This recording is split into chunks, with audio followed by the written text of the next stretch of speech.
cleanse, general cleanup, a historic purge at the Santiago Bernabeu. That is exactly what is happening right now at Real Madrid, Madridistas. And I'm going to tell you exactly as it was told to me. No sugarcoating, no softening, no cheap smoke like other channels sell you. Jose Mourinho and Toni Kroos have signed with Real Madrid. Mourinho as manager in place of Alvaro Arbeloa. Kroos as technical director, but they signed with one condition on Florentino Perez's table that made the walls of the presidential box tremble. For starters out. 4. And the first name on that blacklist, the one that opens a massacre, the one that has Mourinho literally telling the president, either he goes or I go, is Kylian Mbappe. Yes, you heard that right. Mbappe, the guy on 15 million euros a year, the supposed leader of the project, the untouchable. Well, he's no longer untouchable. He's no longer anything. Mourinho looked at him, saw what half the Bernabeu has been seeing for a full year, and decided that with that guy in the dressing room, you cannot win anything. And for me, as a Madridista who pays a season ticket, and as a Madridista from Miami, New York, and Los Angeles who pays a subscription, that is the best news they could have given us this summer. Because it needs to be said once and for all, in capital letters, Mbappe is selfish. Mbappe is a guy who thinks he owns Real Madrid without having won absolutely nothing with this shirt. Mbappe is a typical player who walks onto the pitch thinking about his personal stats, his next Ballon d'Or, his Instagram numbers, his brand, his image, everything except the badge on his chest. I'm crystal clear on this, and nobody tell me otherwise. This guy doesn't track back to defend, doesn't press, doesn't make a second run, doesn't pass when he needs a pass. And on top of all that, the most serious part, he wants to be more in charge than the manager. He wants to decide lineups, decide signings, decide even what time training finishes. And Mourinho, who has had Cristiano Ronaldo, Drogba, Zlatan, the biggest egos in world football in his hands, looked at Mbappe and said, "No, not with this one. With this one, it's impossible. And if Florentino wants my signature, this guy leaves." And you know what I think? I think Mourinho is completely right. Tell me in the comments whether it's just me or whether you too are fed up with that Frenchman. But wait, because this isn't even half of what I have to tell you. Stay with me until the end of this video because I promise you 3 bombshells you cannot imagine right now. First bombshell. The other 3 starters Mourinho and Kroos have put on the blacklist. 3 names who play every match today. 3 players who think they're guaranteed starters. And when I tell you who they are, you're going to be stunned, especially one, because nobody saw it coming. Second bombshell. The exact figure in euros that Florentino is going to have to swallow to get rid of Mbappe this very summer. And I'll tell you now at a figure that will make history in the European market. Third bombshell, the biggest of all, what arrived to me through a source close to the Bernabeu. What Mourinho said to Florentino at 3 a.m. in that secret meeting in the presidential box. One single sentence. 7 words. 7 words that have changed the future of this club for the next 10 years. I'm saving that sentence for the very end of the video, because if I drop it now, the movie is over. So you know what to do. 3 bombshells, one after another, and the last one is nuclear. Tell me something before we continue, because I genuinely want to know, would you sell Mbappe this summer? Yes or no? Or would you give him one more season to prove something? Write it below. I want to hear from the Bernabeu stands and from the Madridistas of the United States, because this affects every single one of us. And hit the like button now, because what comes next is going to hurt. Let's get into it. To truly understand why Mourinho arrived at Real Madrid with such a brutal demand before even putting pen to paper, we need to go back a few weeks. We need to sit down, take a deep breath, and understand that this was not the whim of a star manager. This was a clinical diagnosis. Mourinho didn't wake up on a Monday morning and say, "I'm going to get rid of Mbappe because I feel like it." No, Mourinho spent weeks studying this Real Madrid. He watched match after match. He took videos from the last 6 months, put them in his office, analyzed them with his lifelong coaching team, read the internal reports passed him from Valdebebas. He spoke with people inside the white dressing room. Because Mourinho has ears everywhere, as anyone who knows the Portuguese knows. And he reached a devastating conclusion. This Real Madrid is broken from the inside. It's split. There are factions, a group pulling one way and another group pulling the other. And the main person responsible for that fracture, according to what circulates in the corridors of the Bernabeu and according to what sources close to Marca and Kadenikope have already published, has one name: Kylian Mbappe. And here comes the heavy part, because Mourinho didn't settle for a boardroom diagnosis. He got on a plane, landed in Madrid, requested a private meeting with Florentino Perez, and told him what he thought. He told him the dressing room is fractured. He told him there are players who are fed up with the Frenchmen. He told him Mbappe's so-called leadership isn't leadership. It's imposition. It's emotional blackmail. It's a guy telling his teammates, I am the star. I decide. I give the orders. And Florentino reportedly went pale, because Florentino had sold Mbappe to the world as Cristiano's successor. Florentino had spent a fortune presenting him at the Bernabeu like a new messiah. And now here was Mourinho, the very man Florentino had gone to find to keep the ship afloat, looking him in the face and telling him the Messiah was a problem. For me, that moment, that exact instant when Mourinho drops that truth on Florentino, is the moment the new era of Real Madrid begins. Right there in that meeting with those words. And I say it as a supporter. It was about time someone had the guts to sit in front of Florentino and say what half the Madridismo has been saying for months. And Toni Kroos was there. Kroos backed everything. Kroos, as technical director, who came back to this house after retiring to bring order from above, who knows his dressing room better than any scout in the world, because he was inside it for a full decade. He looked at Florentino and said, Mao is right. The German, the cold one, the man who never raised his voice in 10 years of wearing white. This time he spoke up, and he spoke up on Mourinho's side. Let me be clear with you. When Toni Kroos takes a position against a player in the very dressing room where he himself played until recently, it's because that player has done something very serious. Kroos is not a man of arguments. Kroos is not a man of purges. If Kroos has backed Mbappe's exit, it's because even from his office, he has seen what is happening inside that dressing room. And what is happening is ugly. Very ugly. Let's talk about Mbappe without filters, without Instagram edits, without the cheap propaganda they sold us when he arrived. I'm going to tell you exactly how I see it and how any Madridista with eyes in their head sees it. Mbappe has been the biggest disappointment of Real Madrid's last 10 years. And before the French fan brigade fills my comments with excuses, let's go to the data, the figures, what he earns and what he delivers, because there's no debate possible there. Mbappe earns 15 million euros a year at Real Madrid. 15 millions euros.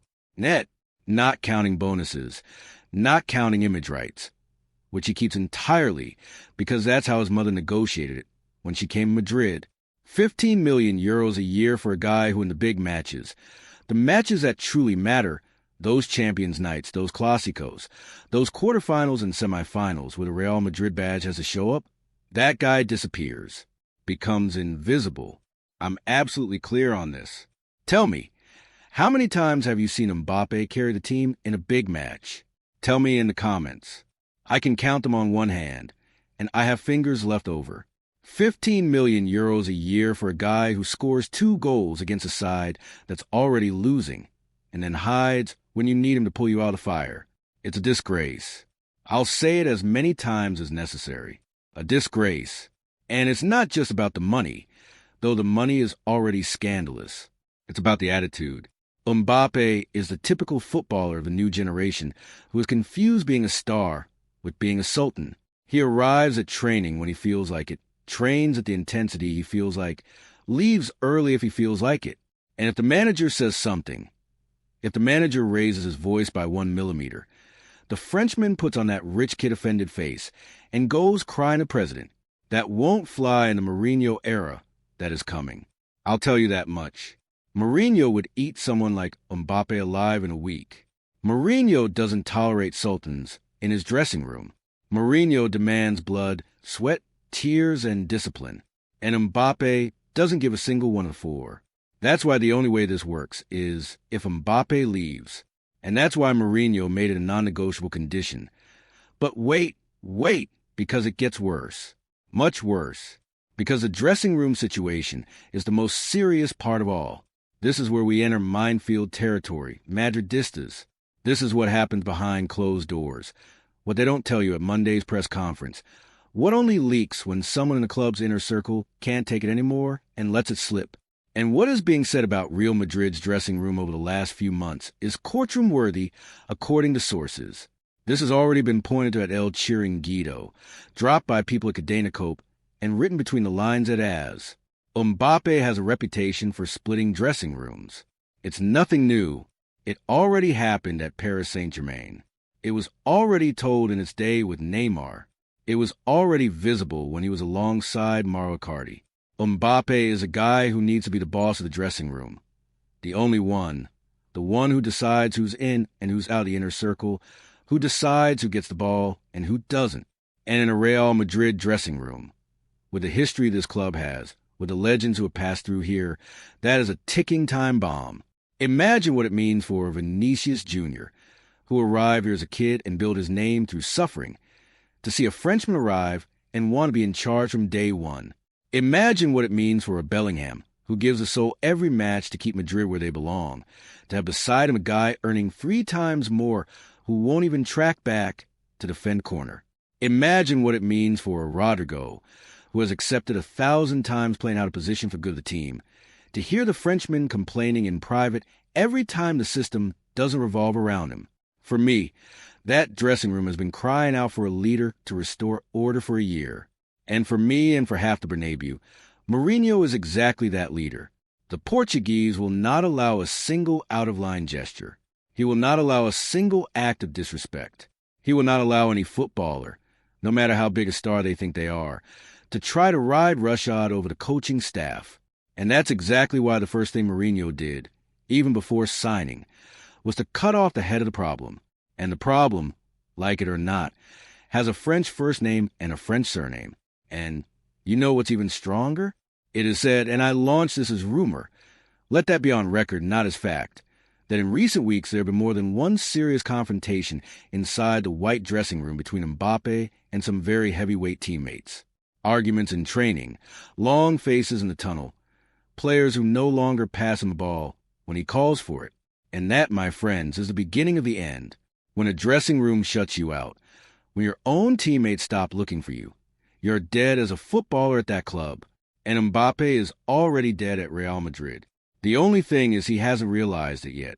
Now let's talk money, because without talking money, nothing at this club makes sense. Florentino Perez is a builder, a businessman, a man who looks at the numbers before looking at the feelings. And Mbappe's numbers are devastating. Let me put it plainly. Real Madrid paid for Mbappe in an operation that, counting signing bonuses, wages, and commissions to his entourage, amounts to around 200 million euros over the life of his contract. 200 millions euros.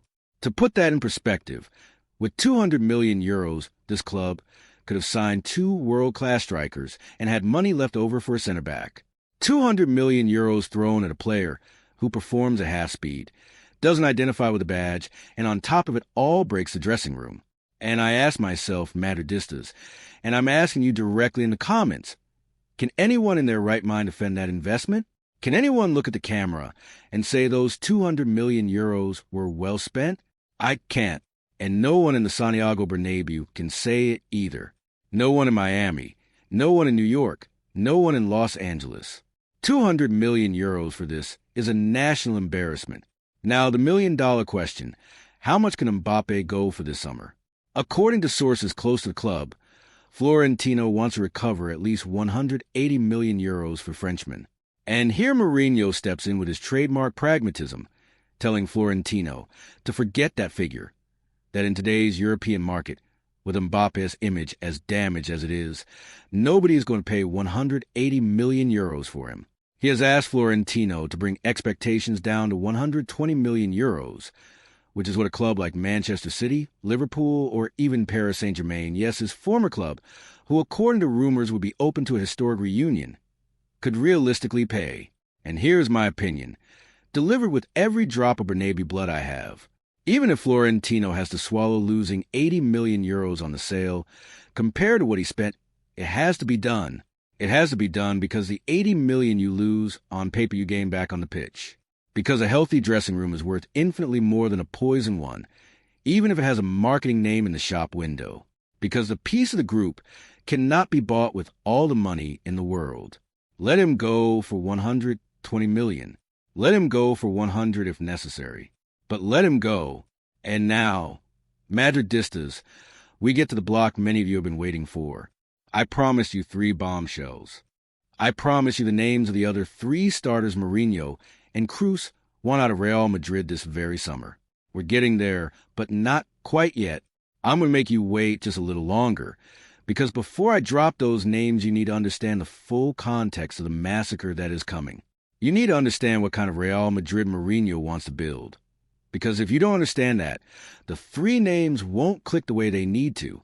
Mourinho wants a Real Madrid of warriors, a Real Madrid of the old days, a Real Madrid of Sergio Ramos, of Pepe splitting his face open every Sunday, of Casillas throwing himself at the feet of rival strikers as if his life depended on it, a Real Madrid of Marcelo charging up and down the left flank until the 95th minute, a Real Madrid, in short, of players who when they put on that white shirt understand that shirt weighs more than any individual name. And to build that Real Madrid, Mourinho needs to remove those who don't fit that profile. Second name on the purge list, Eduardo Camavinga. Yes, Camavinga. The Frenchman, the midfielder so many in the stands are fond of, the kid who arrived at 18 and was forgiven everything. Well, Mourinho doesn't buy it. For Mourinho, Camavinga is a football without direction, without a clear position, without the tactical intelligence he demands from his midfielders. And Kroos, who trained alongside Camavinga for years, backs him up. For Mao, Camavinga is a physical player. Yes, a player with legs, a player with energy, but without understanding of the game, a footballer who, when you put the ball at his feet in important matches, doesn't know what to do with it. A player who in big Champions League clashes has been caught lost out of position, arriving late to cover, giving the ball away in dangerous areas. And for me as a supporter, and even though I'm fond of the kid, I have to be honest, Camavinga has not made the leap he promised. We've waited 2 years, 3 years for, and he's still the same physical player without tactical reading that he was when he arrived. And for this, you don't earn what Camavinga earns, around 8 million euros a year at Real Madrid. Mourinho wants to sell him this summer, and Florentino's asking price is 70 million euros. Liverpool and Bayern Munich are reportedly ready to enter the auction. I'd sell him without thinking twice. 70 million for a player who hasn't fully exploded in 4 years is a gift for the white treasury. Third name. And here, Madridistas, hold on tight because this is going to cause controversy. Franco Mastantuono. Yes, you heard correctly. Young Mastantuono, the Argentine. Real Madrid's great bet for the future. The kid who arrived with the label "the next Messi" stamped on his forehead. Well, Mourinho doesn't buy the story. Mourinho has watched Mastantuono, analyzed him, seen videos of his performances, spoken with the coaching staff, and reached an uncomfortable conclusion. The kid is not at Real Madrid's level. Not yet. Maybe one day. But today, nowhere near. And Mourinho isn't here to wait. Mourinho came to win now. He's not a coach for long processes. He's not Ancelotti handing out minutes to the academy. Mourinho is an immediate winner, and to win immediately he needs ready-made players, not projects. Florentino is asking 90 million euros for him, and reportedly 3 Premier League clubs are queuing up. If I'm Florentino, I take it without thinking. Fourth name, the last of the massacre, the one that closes the list of Mourinho and Kroos' historic cleanse.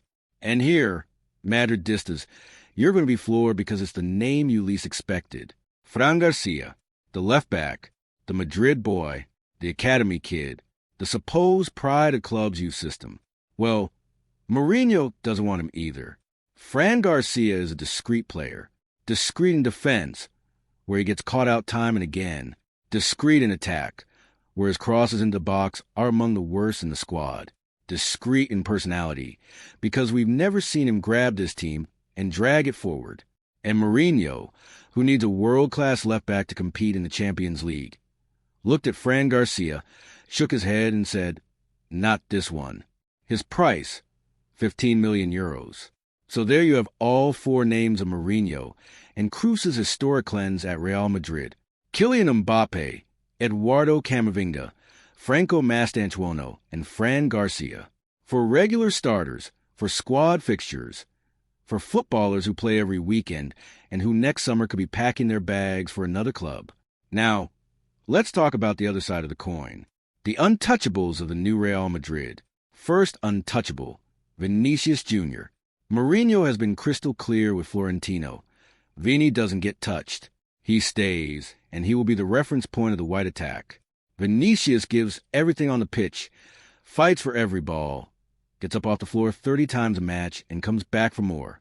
And he does it all while earning considerably less than Mbappe, which should make everyone think. Because let me remind you, Mbappe earns $15 million a year to do half of what the Brazilian does. That gets corrected in Mourinho's new Real Madrid. Second untouchable, Jude Bellingham. Mourinho reportedly defines him as a player with the best tactical brain in world football under the age of 25. Bellingham stays as the emotional captain of the new team. When he arrived at this club, he embraced the badge as if he'd been here 20 years. He sang the anthem with his eyes closed. He left his skin on the pitch every match. That's what a Real Madrid footballer has to be. Third untouchable, Aurelien Tchouaméni. Mourinho sees him as the natural heir to Case Moreau. That defensive anchor Real Madrid has been missing so much. And Kroos, who played alongside Tchouaméni and watched his evolution from the inside, was categorical. This kid is one of ours. He stays. Rodrigo sits in a gray area, neither on the exit list nor among the untouchables. Mourinho has reportedly sent him a clear message. Either you come back at 100% and leave your soul on the pitch, or you find somewhere else. Mourinho does not tolerate disconnections. You're either in or you're out. There is no middle ground with the Portuguese. That has always been his philosophy. And now, Madridistas, I promised you something at the start of this video, and I haven't forgotten. I promised you the third bombshell, the biggest of all. What Mourinho said to Florentino at 3 a.m. in that secret meeting in the Bernabeu's presidential box. That night, Mourinho was sitting across from Florentino, just the two of them. No advisors, no lawyers, no one from the club's inner circle. Alone. And according to sources, Mourinho picked up a piece of paper, put it on the table, and said to the president a sentence that stopped the clock. A sentence that stayed etched in the corridors of the Bernabeu presidential box as one of the most tense moments experienced in that office in many years. A sentence that made Florentino understand this is serious, that this is not a whim, that this is a Portuguese's red line. Are you ready? Here it is. Mourinho looked Florentino straight in the eyes without blinking and said, "President, this team is dead from the inside." 7 words. Those 7 words. This team is dead from the inside. And then he added, I didn't come to Real Madrid to put makeup on a corpse. I came to resurrect it. And to resurrect it, you have to bury the ones who are already dead. And he pointed to the piece of paper, the paper with the 4 names, the 4 starters, Mbappe, Camavinga, Mastantuono, and Fran Garcia. And he said, either you sign that these 4 leave this summer, or I get up, I walk out, and you never see me again. Florentino, reportedly, stayed silent for several minutes of absolute silence, staring at that paper, thinking about what accepting that proposal meant, thinking about the 200 million euros he'd spent on Mbappe, thinking about what the press would say, thinking about the members, thinking about the season ticket holders. And finally, according to sources, Florentino raised his head, looked Mourinho in the eyes, and said one single word. Done. Done. 3 letters. 1 word. And with that word, Florentino Perez signed off on the biggest dressing room revolution at Real Madrid in an entire decade. And now, Madridistas, I want one last thing from you. Of the 4 names Mourinho and Kroos want out, is there any one of them you wouldn't sell? Anyone you defend tooth and nail? Anyone you think deserves a second chance? Tell me in the comments with no filters and all the honesty in the world. And don't forget to subscribe, activate the bell, and hit the like button, because tomorrow I'm bringing you the other half of this story. The 7 players Mourinho and Kroos want to bring in to replace those who are leaving. And among those 7, there is one name that is going to make the Bernabeu explode. Don't miss it. Up to Madrid.